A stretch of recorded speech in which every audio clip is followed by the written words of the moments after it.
Good morning. Today we'll discuss about the relations and impressions of the medial surface of the apex of lung. So you can see here, this is the left lung. This is the oblique fissure. In case of left lung, we will get only one fissure usually. In case of right lung, we will get two fissures. One is oblique, another is horizontal. But you may get oblique fissure, horizontal fissure too in the left lung. But you can confirm here that there is presence of cardiac notch and lingula in the anterior border of the left lung. So this is left lung, and just above the hilum you will see there is a groove arch-like depression that is for lodgement of arch of aorta. In case of left lung, just above hilum we will get depression, arch-like depression, that is for arch of aorta. And again, the posterior aspect of the hilum, you will get the impressions for descending aorta. Okay, and in case of left lung, the middle surface, that is in the middle surface of the apex, we will get impressions for left edge of esophagus. Okay, and just behind it we will get the thoracic duct will be related just behind the upper part of the esophagus. And in case of left lung, in the lower part of the middle surface, just behind the hilum, is related with the lower part of the esophagus.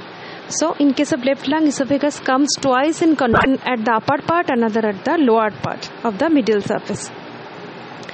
As esophagus bends twice towards left, so we can get esophageal impression twice in the upper part and lower part. Now, from the arch of aorta, you can get brachiocephalic trunk. That is, there may not be an impression, but this part is related with the middle surface of the apex. Just in front of it, we will get this area is related with left brachiocephalic vein. Now coming to the area for cardiac impression.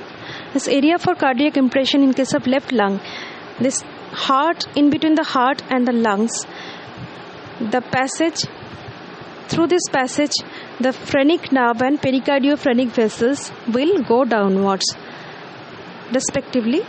In case of right side, right phrenic nerve and right pericardiophrenic vessels. In case of left lung, left phrenic nerve and left pericardiophrenic vessels. Now coming to the right lung. Right lung, in the upper part, just above the hilum we will get the groove for arch for azygos vein. So you can see here there is impression of cardiac impression that is related to the anterior surface of the right atrium, right auricle. So this is cardiac impression, and just above the upper part of the cardiac impression there is impression for superior vena cava. So arch of azygos vein impression will be just above the hilum, just before it drains within the superior vena cava. Okay. And in case of right lung, we will get the impression for trachea in the upper part of the middle surface. Okay. And we will get impression of the esophagus just behind the hilum of the right lung. Okay, now coming to the different structures at hilum, how to differentiate between bronchus, artery and vein. So in case of bronchus, you will get cartilages, that is heart cartilages, you can feel it. So by feeling you know that it is bronchus. In case of artery, there will be thick arterial wall, you can see. And in case of vein, there will be thin arterial wall. By this way you can differentiate those. And that's all about lung.